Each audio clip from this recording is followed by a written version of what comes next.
Qué lindo es estar en vísperas de Navidad.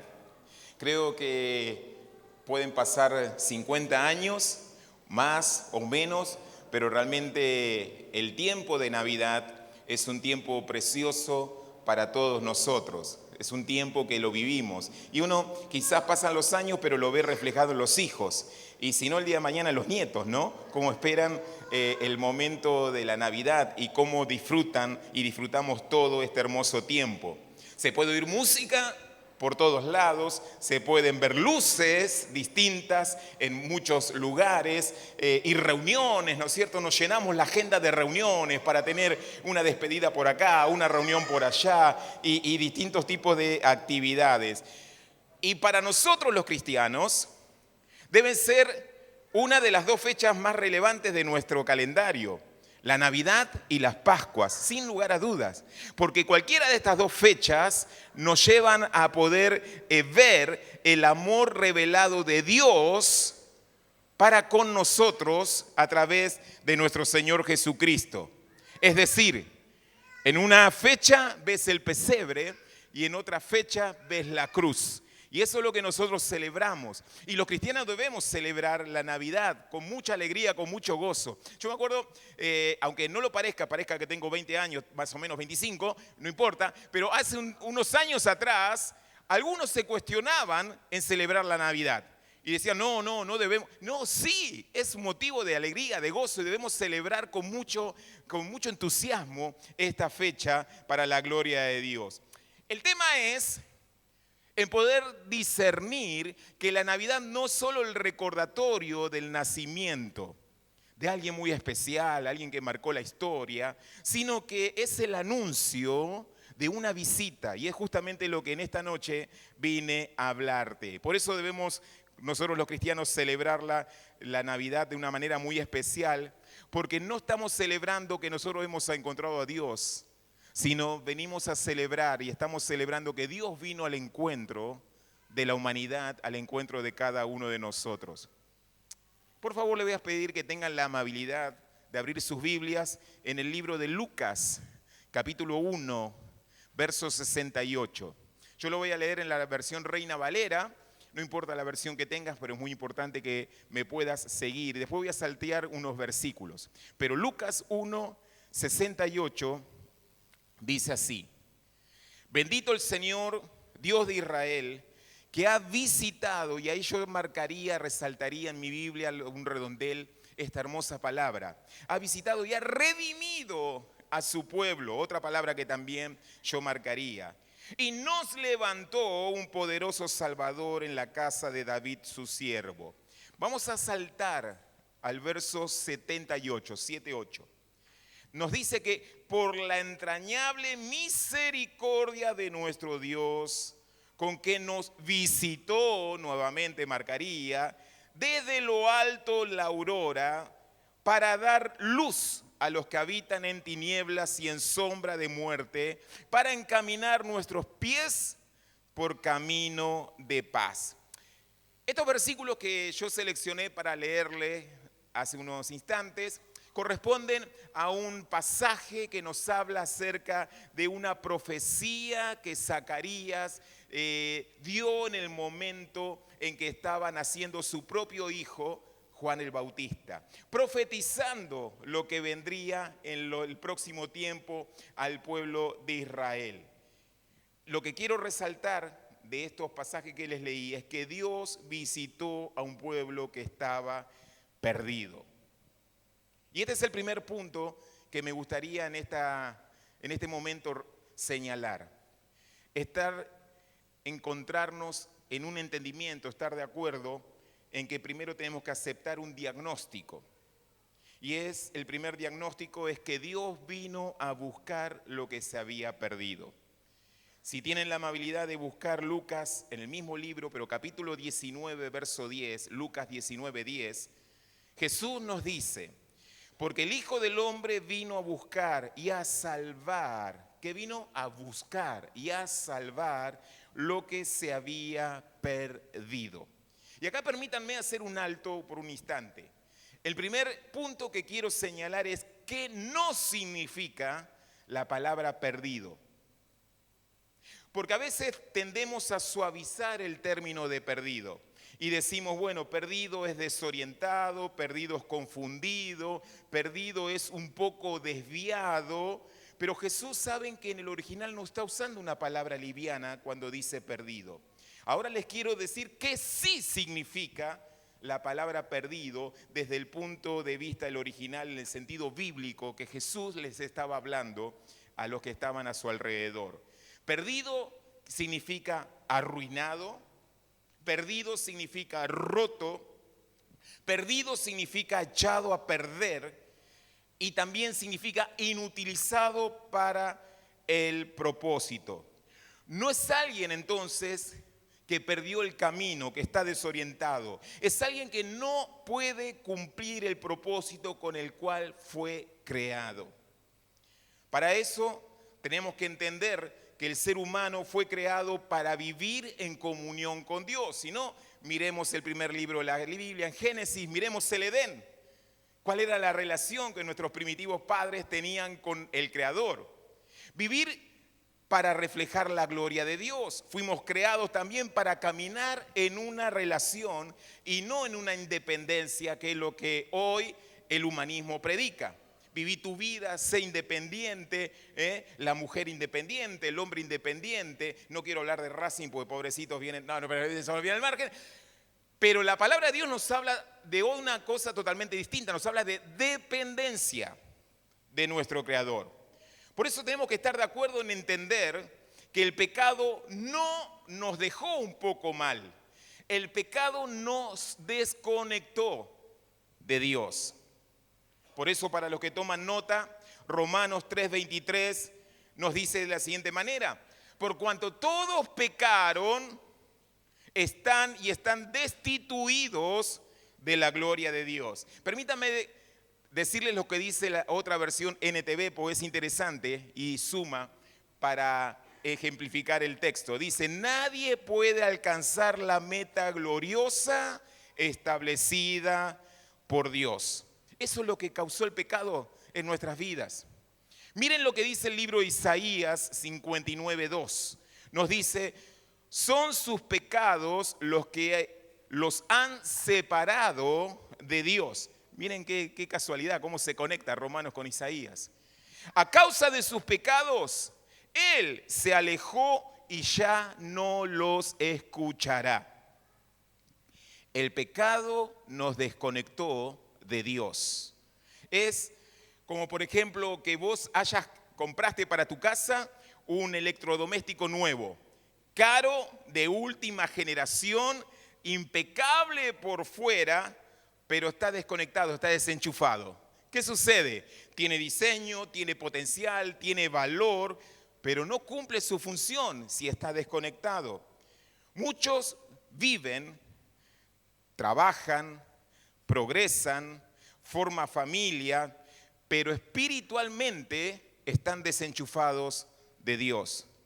Por eso, perdido no es estar desorientado, perdido es estar desconectado.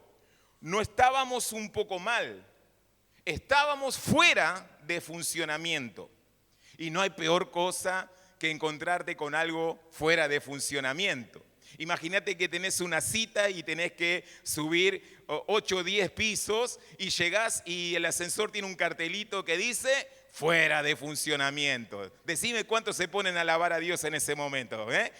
Lo peor que hay es tener algo que vos esperabas que funcione y que esté fuera de funcionamiento. Bueno, así estamos nosotros por el pecado. El pecado no nos rompió por fuera. El pecado te desenchufa por dentro.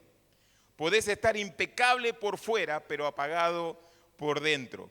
Que las cosas funcionen en la vida no es lo mismo a que estés cumpliendo el propósito de Dios para tu vida. Si estamos perdidos, el punto es que no podemos volver solos. No lo arreglamos con esfuerzo. Necesitamos que alguien venga a buscarnos. Y ahí entra el mensaje de la Navidad. Por eso Romanos 6:23 nos dice de la siguiente manera: porque la paga del pecado es muerte, mas La dádiva, el regalo de Dios es que vida eterna en Cristo Jesús, Señor nuestro. Y ese es el mensaje de la Navidad. Ese es el mensaje de las buenas noticias que tenemos para dar. ¿Cuál es? La acción de Dios. Dios nos visita desde lo alto, como leímos al principio en Lucas 1, 7, 8, que nos dice que por la entrañable misericordia de nuestro Dios, con que nos visitó desde lo alto la aurora, gracias a la tierna misericordia de Dios, dice en la NBI, la luz matinal del cielo está a punto de brillar entre nosotros para dar luz a los que están en oscuridad y en sombra de muerte, para guiarnos al camino de la paz. Y en este texto hay revelación, si prestamos atención. En primer lugar, darnos cuenta que la luz no nace de la tierra. Por lo tanto, entendemos que la salvación no empieza del hombre, empieza del cielo. El que tiene oído, oiga. Por lo tanto, no subimos nosotros al cielo. Navidad es que el cielo descendió a la tierra. No se trata de superación personal, es pura gracia e intervención divina. Por eso quiero seguir resaltando la importancia de entender la iniciativa de Dios. Dios siempre tiene la iniciativa. No nos creamos que somos nosotros los que podemos provocar algo en Dios. El Edén, que cité hace un rato, todos recordamos que nuestros primitivos padres, Adán y Eva, al desobedecer, pecaron contra Dios. ¿Qué fue lo primero que hicieron al escuchar la voz de Dios? Se escondieron, ¿se acuerdan? Sin embargo, Dios, fíjense qué forma tan irónica y tan inteligente, dice a Adán, lo llamó por su nombre y le dijo, ¿dónde estás tú? Eso está en Génesis 3:9. Mas Jehová llamó al hombre y le dijo, ¿dónde estás tú? Hoy Dios te hace la misma pregunta.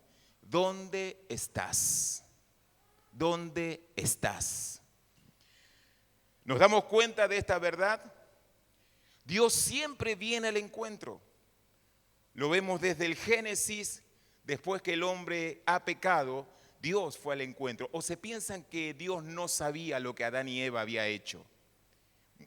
¿Se piensan que Dios tenía que preguntarle a Adán dónde estaba? Sin embargo, es tan misericordioso como un padre amoroso que gracias a Dios en mi caso lo tengo. Y muchas veces sabiendo las macanas que, pobre, le tocó 3 indios como hijos, digan que la última era una señorita y bueno, vino a más o menos repartirlas. Nosotros con Andy, Estevita no, lo voy a sacar de ese dúo porque él la verdad siempre fue ejemplar, mi hermano Esteban, ¿no? Pero al margen de eso, no, me invitó a cenar, por eso estoy diciendo esto. No, pero al margen de eso, Andy y yo éramos terribles. En la iglesia nos decían bochinche. Imagínense lo que éramos Andy y yo. Y nos mandábamos muchas macanas. Sin embargo, mi padre, mi madre también, obvio, nos corregía y sabía las macanas que nos mandábamos y con amor nos decía, ¿qué hiciste? Y él sabía perfectamente. Bueno, yo puedo ver, gracias al Señor, la figura de mi Padre celestial en la figura de mi Padre terrenal y viceversa. Tomo muchos ejemplos de eso.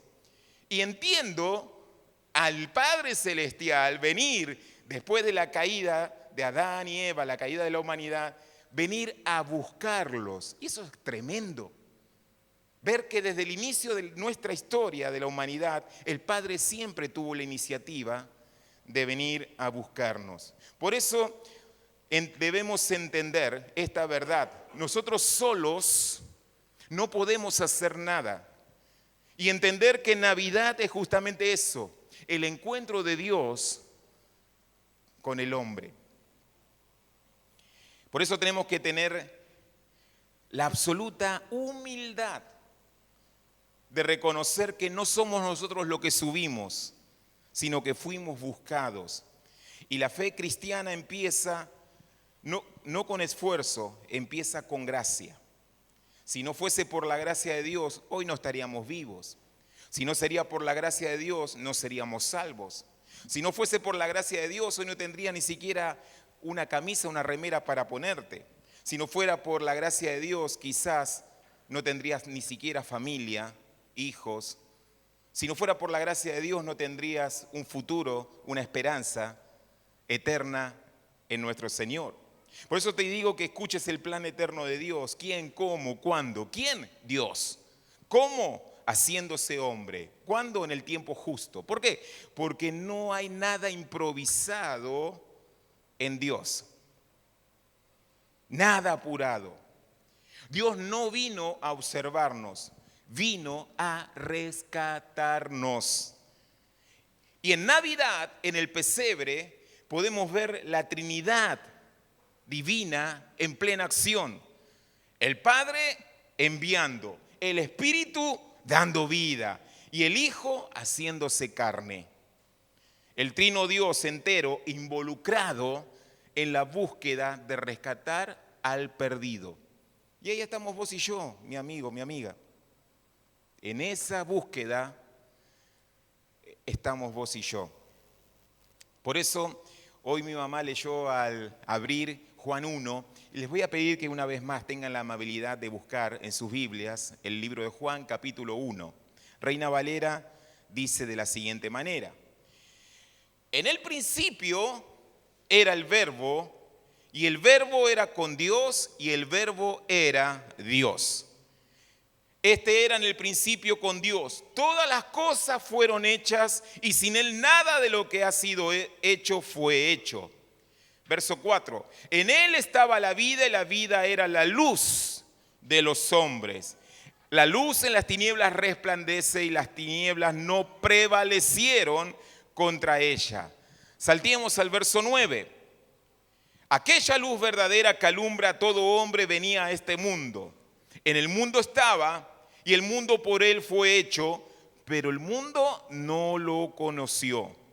A lo suyo vino, y los suyos no le recibieron. Mas a todos los que le recibieron, a los que creen en su nombre, les dio potestad de ser hechos hijos de Dios, los cuales no son engendrados de sangre ni de voluntad humana. ¿Te das cuenta? No hay nada en nosotros que podamos hacer para ser salvos.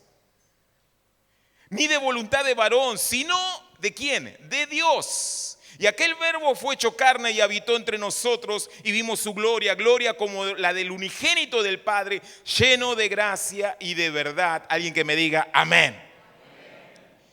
¿Qué nos muestra esto? Que Jesús se hace prójimo. ¿Qué es prójimo? Próximo a nosotros. Justamente por nuestra condición de estar perdidos. Jesús se mete en la miseria para destruir la muerte desde adentro de nosotros. La maldición del pecado que nos cabía, hemos leído. Por cuanto todos pecamos, estamos separados de la gloria de Dios. Por eso, cuando vemos el pesebre, vemos la cruz. No podemos disociar esa imagen. Dios se hace cercano para salvar lo que estaba lejos. No podíamos nosotros hacer nada para restablecer esa comunión con nuestro Creador. Por eso tenemos que entender que Jesús no vino a mejorar al perdido, vino a salvarlo.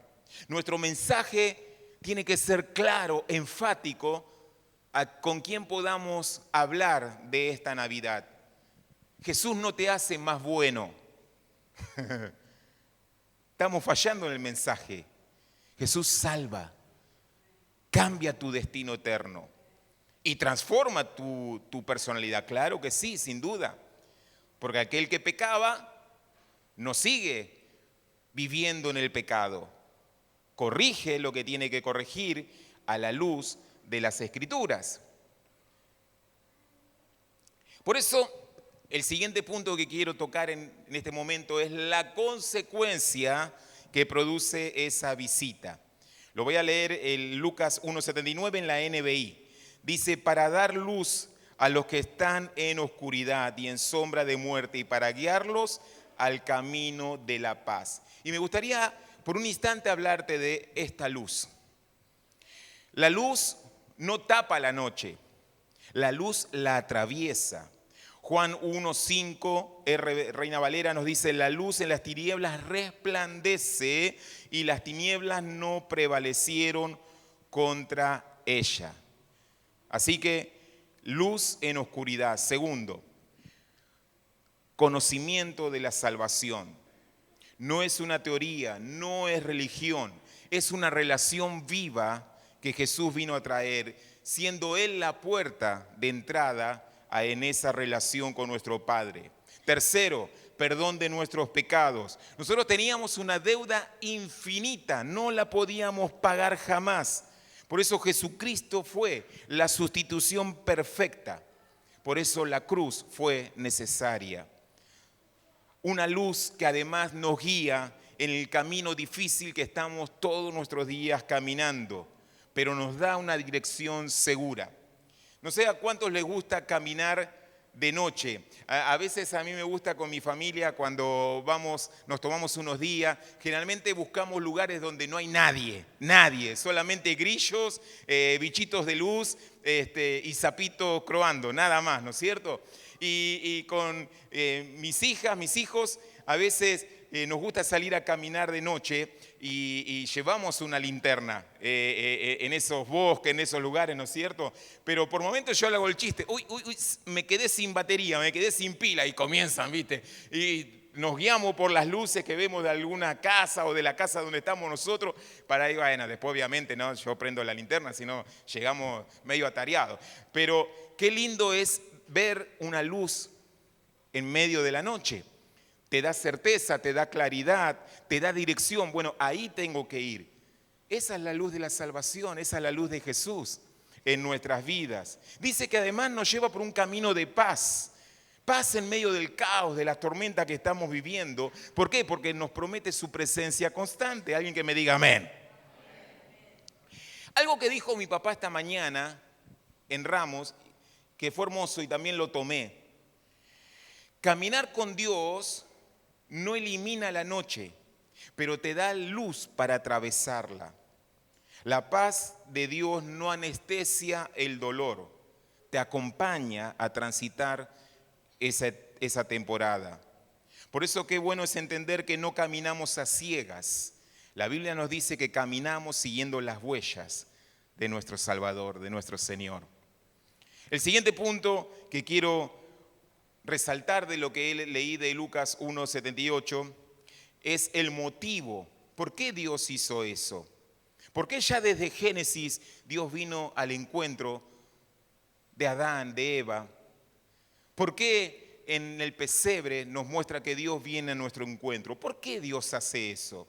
Miren, volvamos de vuelta a Génesis 1:78. La primera parte nos dice, por la entrañable misericordia de nuestro Dios. Por la entrañable misericordia de nuestro Dios. Dios sintió nuestra miseria. Dios vio tu miseria.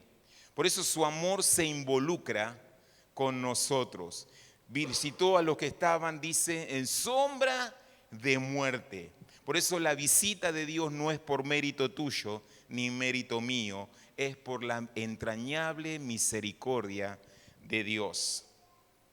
Yo no sé a cuántos les gustan las películas. ¿Hay acá gente que le gusta películas?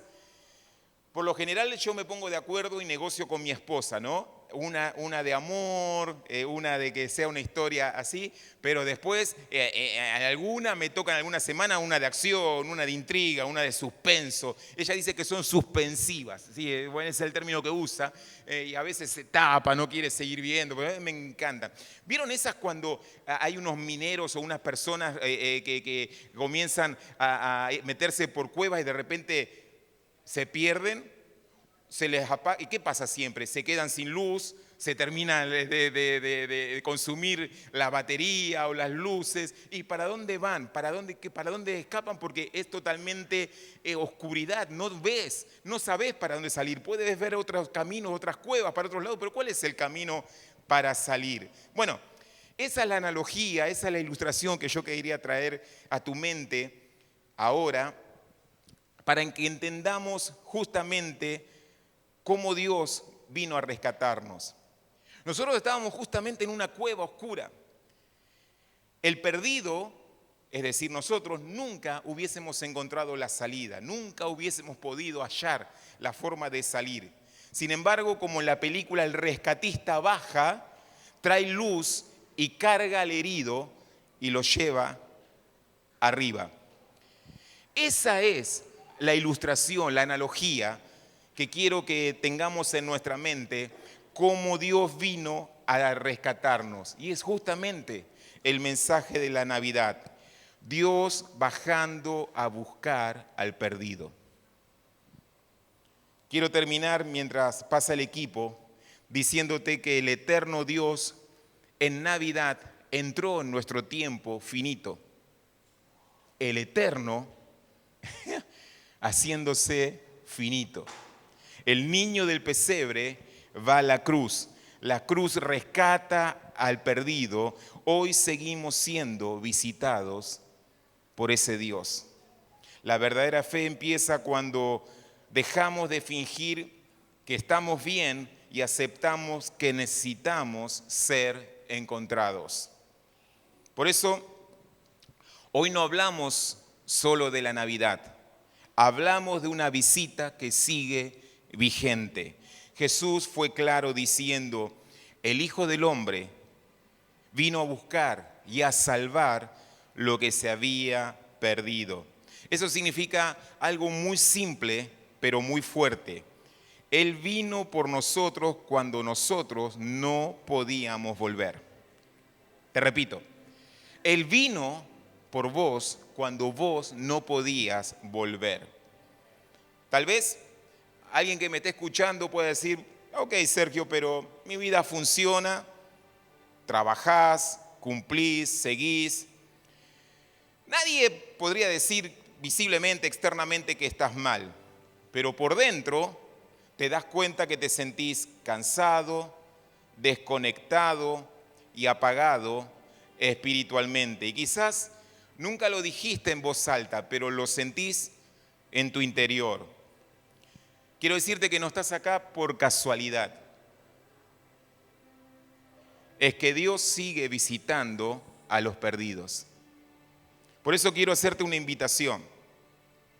Si reconoces que necesitas ser encontrado, si te diste cuenta que estabas desenchufado, si querés que Jesús vuelva a ser el centro, este es tu momento de decisión. No para prometer, no para aparentar, solo para abrir el corazón.